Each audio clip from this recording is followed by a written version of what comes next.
So now, you have to infuse this factor, but are there cases where you can actually stimulate the body to maybe produce more factor that is needed instead of putting something, foreign from outside?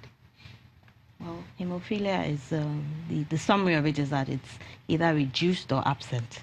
There's nothing in particular that's going to regenerate the so you don't have protein. it, you don't have it. Yes, you don't have the it. Factor. But trials are ongoing to substitute the defective gene. Okay. This gene... gene therapy. That's what they call it, gene therapy. It sounds so simple.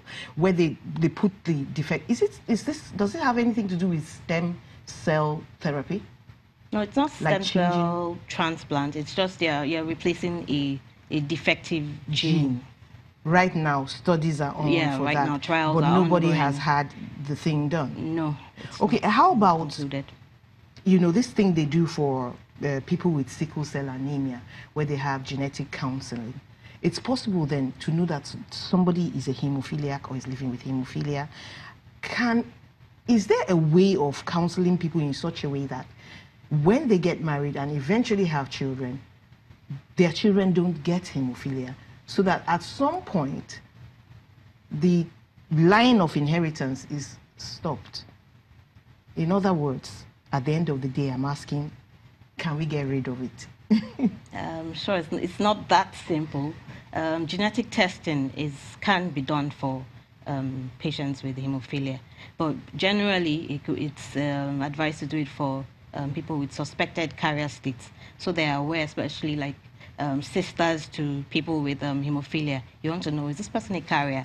Is she at risk of passing on this defective gene to her unborn child and all of that, so that they're prepared for whatever is going on. And in this case, she doesn't need her husband's help to pass it on to her child. Exactly. It's not like sickle cell anemia where it's a combination of both parents. Yeah. It's just mother to child and you've got it. Yes, but there's a 50% chance of giving either the good X or the defective X. Okay, that's where the trick is. And there's no way you can manipulate that, can you?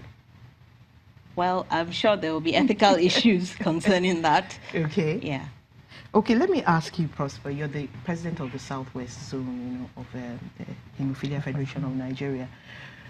Do you have support? Because I'm looking at your theme for this year. Sharing knowledge makes us stronger. Yes, what's so important about sharing knowledge? Is it that some of them don't really understand their disease? Explain to me.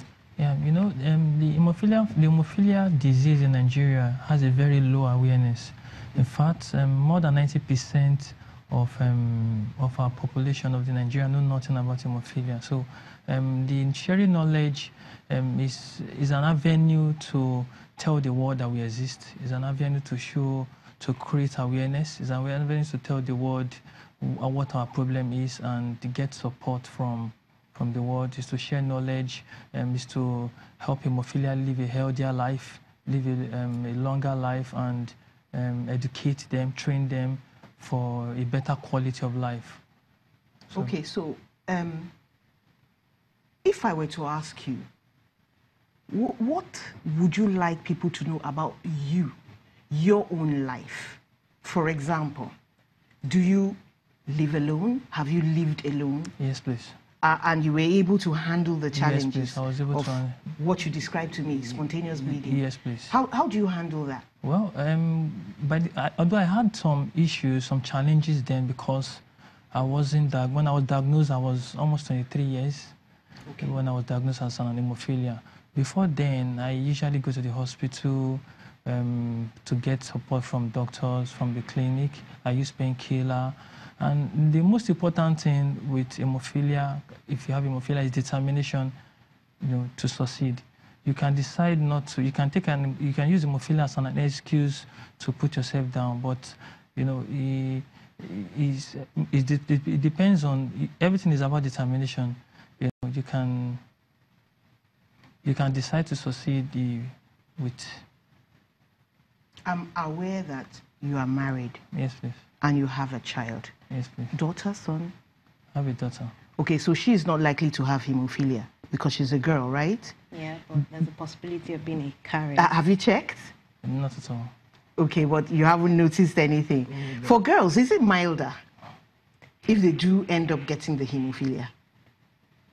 Well, it's not about being a boy or a girl at that point. It's just about having the defective gene. And like I said earlier, certain factors come together to determine, okay, yeah, your laboratory feature shows you're severe.